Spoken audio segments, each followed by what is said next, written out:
গেছেন যে আমার পরে 30 জন ভণ্ড প্রতারক মিথ্যাবাদীর আবির্ভাব ঘটবে। আল্লাহ রাসূল স্পষ্ট বলে গেছেন আমার পরে যদি কেউ নবুয়ত দাবি করে তাহলে বিনা দ্বিধায় তোমরা মনে করবা যে সে একটা ভণ্ড প্রতারক মিথ্যাবাদী। ঠিক না? এখন আপনি যদি আমাদের এই সমস্ত ভাই যারা আছেন, যারা না বুঝে ওইদিকে চলে গেছেন, তাদেরকে যদি আপনি যদি জিজ্ঞাসা করেন যে ভাই তোমরা কি আল্লাহ রাসূলকে শেষ নবী মানো, তারা সাথে সাথে বলবে কে বলেছে আমরা মানি না, আমরা তো রাসূল কারীম সাল্লাল্লাহু আলাইহি ওয়াসাল্লামকে খাতামুন নবীয়িন বিশ্বাস করি, আমরা নবী করিম সাল্লাল্লাহু আলাইহি ওয়াসাল্লামকে শেষ নবী মানি, আমরা তো মির্জা গোলাম আহমদ কাদিয়ানীকে মাহদি মানি, মাসিহ মানি, আর নবী তো আমরা নবী করিম সাল্লাল্লাহু আলাইহি ওয়াসাল্লামকেই মানি। এই কথা তারা বলে কিনা, কি বলেন? এই জন্য এটা তাদেরকে শেখানো হয়। আমি বলতেছি তাদের আকল আছে, বুদ্ধি আছে, তাদের এই বিষয়টা বোঝা দরকার ছিল, যেটা তারা বুঝতে পারে নাই, এটা তাদেরকে বোঝানো দরকার। এই জন্যই আমরা এসেছি। তো এই কথাগুলো তাদেরকে উপর থেকে তাদের গুরুরাই তাদেরকে শেখায়। কিন্তু আপনি বলেন যে নবী করিম সাল্লাল্লাহু আলাইহি সাল্লামকে যদি খাতামুন নবীয়িন সর্বশেষ নবী আমরা কেউ বিশ্বাস করে, তাহলে কি তারপরে অন্য কোনো ব্যক্তিকে নবী মানার কোনো সুযোগ আছে? কিন্তু দেখেন তারা যেই ব্যক্তিটাকে মাহদি দাবি করতেছে, মাসিহ দাবি করতেছে, সে শুধু নিজেকে মাহদি হওয়ার দাবি করে নাই, শুধু নিজেকে মাসিহ হওয়ার দাবি করে নাই, বরং 1901 সালে এসে সে সরাসরি নিজেকে নবী এবং রাসূল হিসেবে দাবি করেছে। এই যে আমার হাতে একটা বই দেখতেছেন, এই বইটা হচ্ছে তাদের যে গুরু মির্জা গোলাম আহমদ কাদিয়ানী তার লেখা বই। আমাদের আহমদিয়া যে আহমদিয়া মুসলিম জামাত, কাদিয়ানী জামাত, তাদের যে হেডকোয়ার্টার আছে বকশীবাজারে, সেখান থেকে এটা ছাপা হয়েছে। এই বইয়ের 12 নম্বর পৃষ্ঠায়, বাংলা অনুবাদের 12 নম্বর পৃষ্ঠায় মির্জা গোলাম আহমদ কাদিয়ানী বলতেছে, প্রকৃত সত্য খোদা তিনি যিনি কাদিয়ানে তার রাসূল পাঠিয়েছেন। যারা বলেন নাউযুবিল্লাহ। আল্লাহ তাআলা আমাদের নবী সাল্লাল্লাহু আলাইহি ওয়াসাল্লামের পরে কিয়ামত পর্যন্ত কোন এলাকায় নতুন করে কোন নবী পাঠাবেন?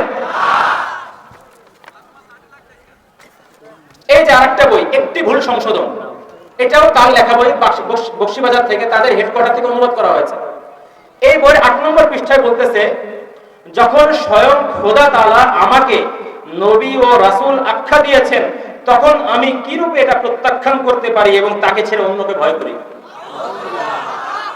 তাহলে ওই ভাইদেরকে তাদের গুরুরা যে শিখায় যে আমরা নবী করিম সাল্লাল্লাহু আলাইহি ওয়াসাল্লামকে শেষ নবী মানি, তো তারা কি তাদের নিজেদের সদস্যদের সাথে ধোঁকাবাজি করে কি করে না?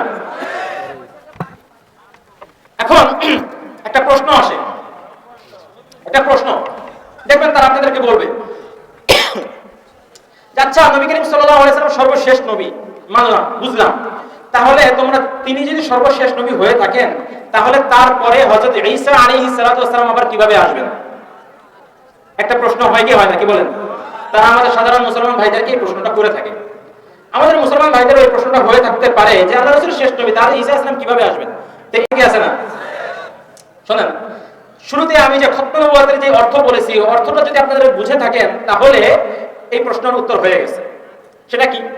খতম নবুয়তের আকীদার অর্থ হলো নবী করিম সাল্লাল্লাহু আলাইহি ওয়াসাল্লামের পরে কিয়ামত পর্যন্ত নতুন করে কোনো নবী আসবে না, নবীদের এই সারিতে নতুন করে আর কোনো মানুষ যুক্ত হবে না। আচ্ছা বলেন তো, ঈসা আলাইহিস সালাতু ওয়াস সালাম আল্লাহ রাসূলের পরে নবী হয়েছেন না আগে নবী ছিলেন?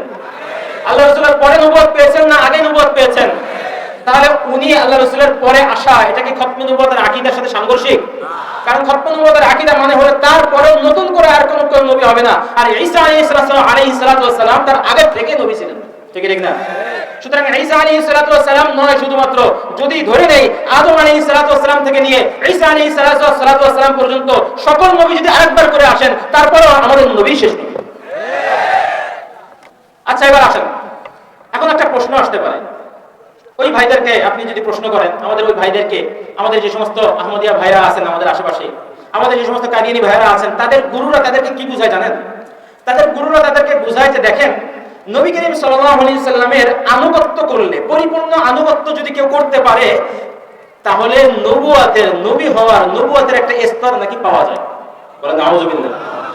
তো ওনাদেরকে বলে থাকে যে মির্জা গোলাম আহমদ কাদিয়ানী, মির্জা সাহেব, তিনি আল্লাহ রাসূল সাল্লাল্লাহু আলাইহি সাল্লামের পাগল ছিলেন, আল্লাহ রাসূলের গোলাম ছিলেন।